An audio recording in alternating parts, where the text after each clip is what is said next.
Well, I mean, you'd worked in the industry a little bit before. 35 years doing this, and 27 years as a large loss adjuster.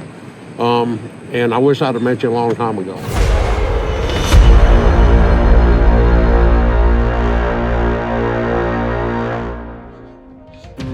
So the first step to landing a 7-figure commercial project is to get the leads.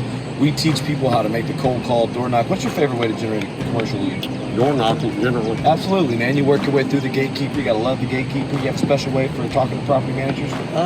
Just try to hit it off with them on a friendly basis and try to find the need, Absolutely. There's also a way you can skirt the gatekeeper, look up the owner direct, talk with them.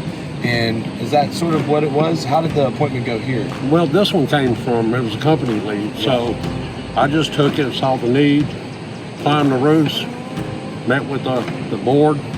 They were getting screwed by the insurance company, offered them less deductible, no claim, took it from there. A lot of documentation. There it is. So secret to winning an insurance claim on a 7-figure project and winning a job, it starts with what we call completing the offer. Absolutely. And so what does that mean? Well, it means, first of all, you got to get on every roof and see what the need is. And then putting your estimate together, presenting it to whoever, the customer, and to the insurance company, and just seeing where we go from there. Detailed pictures in company camp. Absolutely. With notes on the pictures. Did you show the damage and missing shingles? Absolutely. Now, documentation is everything. Now, we had wind damage here, but not completely obvious wind damage. You had some people saying, no way you would get that bought. Oh, absolutely. Yeah, now, they weren't. How many missing shingles per building? 25, 30 maybe. Okay, so what did they offer? Repairs? They offered repair on everything. Okay, so what was your argument? Can't be repaired. Why? Well, we had substantial damage to a 17-year-old roof, obsolete shingle, just a no-brainer. Sometimes the best person to argue repair versus replacement is the actual roofing professional. Absolutely. Not a lawyer, not a public adjuster. And the insurance company appreciate the conversation. How did it go? It started off a little rocky. I mean, I wasn't going to budge on. I knew it needed to be replaced, and I stuck to my guns. And it's more documentation and just making sense overall to the insurance company. It's not going to go any other way but a complete replacement. It's in their best interest to do the right thing. It's just, it took 4 months to get this one bought. It was a long road, but we got it bought. We did a service to the people. They're very thankful for what we've done. To the HOA president. Yeah. He's a really cool guy. Yeah. He says he's got a list of other HOAs and presidents to give you. Yeah. And he was willing to do a video testimonial. Oh, good.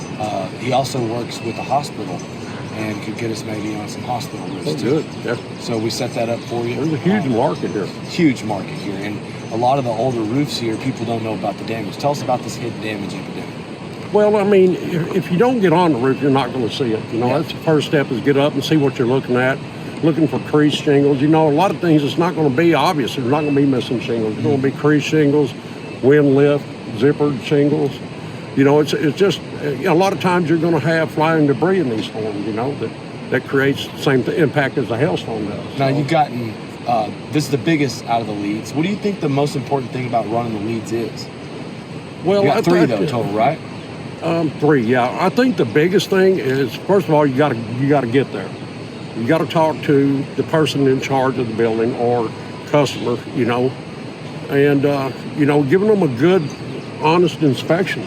With a completed offer. With a completed offer, absolutely. If you don't complete with an offer, I mean, you're not going anywhere. And then working with the insurance, that third step in completing the deal, what do you think that final step to get the contract signed was? Well, I think by the time that on this particular project that we got to that point, it was a no-brainer for them to sign the contract. It was a 4-month process getting it bought.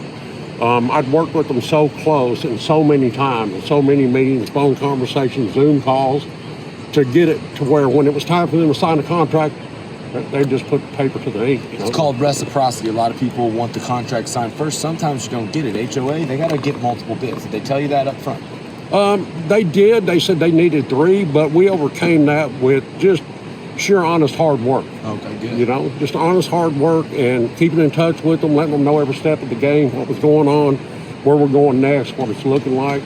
And, like I said, they forego the 3 bids and gave us a job. But, and I told them in the beginning I was going to get them a roof. We didn't want to hire an attorney. We didn't want to go there. Obviously, we have a lot of damage. We're in hurricane season, so we want to get a roof put on for our customers. Yeah, we're 1,700 squares. We're gonna get it re-roofed before hurricane season. Main thing here is once we sold it, we got to build it and collect it. We got to get it at the right margin. And so this one, total 1.2 million. We got roof and gutters. How many linear feet of gutters? About 11,000 feet. 11,000. You said something about working with the gutters and making a value add. Yeah, we well, you know, they had 5-inch gutters, three 2x3 downspouts, which wasn't working. Yeah. Gutters were overflowing. As you can see, we got a lot of roof area, a lot of drainage. So I got the gutters paid for mainly because the perimeter gutter, because it was drilled through the drip edge. So obviously they had to replace that. I gave them the downspouts because even though they gave us the perimeter gutter, we still had that much in downspouts, which is the same cost. So, you know, we gave a little, we got a little, you know.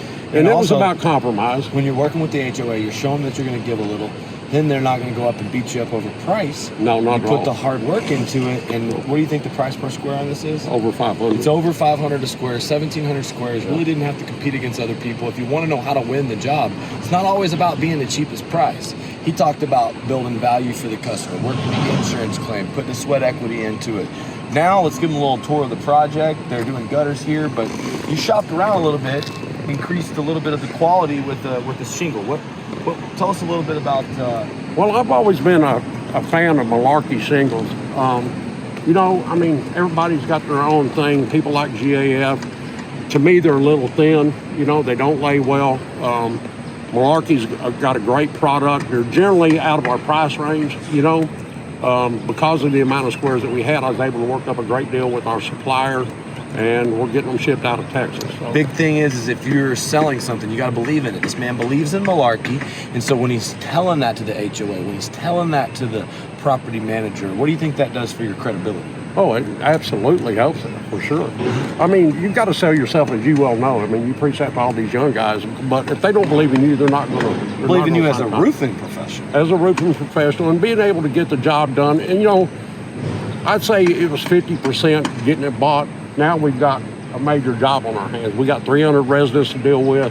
We've got 2 entry points and exit points. So we've got a lot going on out here. I just checked on the HOA. I asked for a review. He said, you're doing a great job, great communication, no complaints. Does that happen because you've been selling other jobs absent from the property? Why do you think I've been out here every single day. Okay. For the most part, I mean, I might leave when they start shingling, but when they're tearing something off, until it's dried in, I'm standing on the roof or with my drone, I'm inspecting, I'm in communications with our superintendent, making sure that we keep this property dry. You know, I mean, so the main thing is, you know, a project manager is not just about selling the job. This job takes a lot of management. There's a lot of moving parts going on, you know, not just the money end of it. You know, we've got, you know, 25, 30 roofers out here, 4 trailers, 5 dump trailers, you know, so, I mean, a trash rocket. We're busy. And one of the things you got to remember is you check your invoices, your pricing, make sure you're not overpaying for each little part. With you here, you're not going to be overcharged for stuff that wasn't delivered. You're not going to be overcharged for labor that wasn't done. And you can hold people accountable when something's not right. Anything gone wrong yet? Yeah, well, you know, in this the project goes wrong, buddy. Yeah, it's a roofing business. But, you know, ABC has been really good. I mean, like any large project, they're going to miss something every time a delivery comes. If you're out there, you count your materials, make sure your color is right, you know, so we don't have because these roofers, they're not going to pay attention to the color. They're going to put on what we put on the roof. Make sure the amounts delivered that we ordered. You know, if we're short a pipe jack, we've got to stop. You know, I got to run, go get one. I don't like to leave the project. So, you know, they overbilled us for delivery by about $3,000. I caught it immediately, and I called them up and I said, we need a credit. Absolutely, same day coming back to us. So, yeah, that's part of it. I mean, of course, we got to look after our money. That's why we're all here. But, you know, we want to build customers, you know, and this project here is the best way to do that. Just make a showing, you know. Amen. And we've got other HOAs connected, hospitals connected, Yep. Nice apartment complexes all around. Right. Look, guys, you get paid based on the size of the problems that you fix. Look how big of a problem we're fixing here. We saved this customer HOA how much? $1.2 million.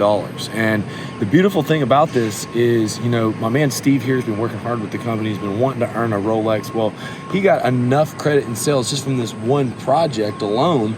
And of course, there's 2 more commercial projects. It's storm season. Now we got a commercial leads engine fired up going into storm season. It's exciting. It's exciting. It is, and so if you want to be a part of this big movement, we're looking for top performing salespeople. I mean, you'd worked in the industry a little bit before. 35 years doing this, and 27 years as a large loss adjuster.